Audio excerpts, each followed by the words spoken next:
ಹೇಳ್ತಾ ಇದ್ದಾರೆ ಲೈವ್ ಅಲ್ಲಿ ನೋಡ್ತಾ ಇರುವಾಗ ಈ ಮಗನು ಅಚಾನಕ್ ಆಗಿ ಮಕ್ಕೊಂಡಲ್ಲೇ ಚಿಡಿದು ಬಿದ್ದು ನನಗೆ ಯಾವುದೋ ಒಂದು ಸೈತಾನನ್ನು ಬಂದು ಒತ್ತುತ್ತಾ ಇದೆ, ಭಯ ಬೀಳಿಸ್ತಾ ಇದೆ ಅಂತ ಹೇಳಿದಾಗ ಮತ್ತೆ ಇಮಿಡಿಯೇಟ್ ಆಗಿ ಆ ಮಗುವಿಗೆ ಚಳಿ ಜ್ವರ ಬಂದಿತ್ತಂತ ಪಾಸ್ಟ್ರೆ ಹೇಳ್ತಾ ಇದ್ದಾರೆ. ಅಮ್ಮ ಮತ್ತೆ ನೀವು ಲೈವ್ ಮುಗಿದ ಮೇಲೆ ಮತ್ತೆ ರಾತ್ರಿ ಎಲ್ಲ ಕಾಲ್ ಮಾಡಿದಾಗ ಮತ್ತೆ ನೀವು ಪ್ರೇಯರ್ ಮಾಡಿದ್ರಂತೆ ಆ ಮಗು ಬಿಡುಗಡೆ ಆಗಿದೆ ಅಂತ ಹೇಳ್ತಾರೆ. ಏನಂತ ಹೇಳಿದ ಮಗು ಅವನೇ ಹೇಳಿದನ?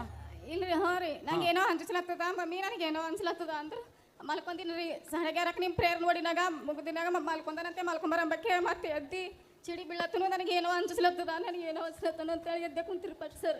ನಿಮಗೆ 5 ಸಲ ಕಾಲ್ ಮಾಡಿದೆವು, ನೀವು ಎಬ್ಸಿಲ್ರಿ. ಮತ್ತು ಆಮೇಲೆ ಲಾಸ್ಟಿಗೆ ಸೋತೋಗ್ದೇವ್ರೆ ಸ್ವಾಮಿ ಎಬ್ಸಲೇಬೇಕು ಫಾಸ್ಟ್ ಸರ್ ಎಬ್ಸಲೇಬೇಕು ಅಂತಂದ್ರೆ ಆಮೇಲೆ ನೀವು ಎಬ್ಸಿರಿ ಫಸ್ಟ್ ಸರ್. ಆಮೇಲೆ ಫೋನ್ ಮಾಡ್ತಿಕಿನೇ ಮತ್ತೆ ನೀವು ಪ್ರೇಯರ್ ಮಾಡಿ ಈಗ ಮಲ್ಕೋತಾನಮ್ಮ ಅಂತಿಕಿನೇ ಮಲ್ಕೊಂಡ್ರಿ. ಮತ್ತೆ ಆಮೇಲೆ ನೀರ್ಕೊಂಡು ನೀವು ಎಣ್ಣೆ ಇವಾಗ ಎದಿ ಹೊಡ್ಕೊಂಡೆ ಗ್ಲುಕೋಸ್ ಹಚ್ಚಿರಿ. ಟೈಫಾಯ್ಡ್ ಅಂತ ಅದಕ್ಕಿಂತ ಮುಂಚೆ ಟೈಫಾಯ್ಡ್ ಇತ್ತು. ಕರ್ತನೇ ಯೇಸು ನಾಮದಿಂದ ಬ್ಲೆಸ್ ಆಗಲಿ. Thank you God Jesus. ಎಲ್ಲ ದುಷ್ಟ ಆತ್ಮಗಳು ಅಂದಿಸುವಂಥದ್ದು ಭಯದಂಥದ್ದು ಎಲ್ಲ ಬಿಡುಗಡೆ ಆಗಲಿ. ಮತ್ತೆ ಟೈಫಾಯ್ಡ್ ಒಳಗಿರುವಂಥದ್ದೆಲ್ಲ ಫೈರ್ ಆಗಲಿ.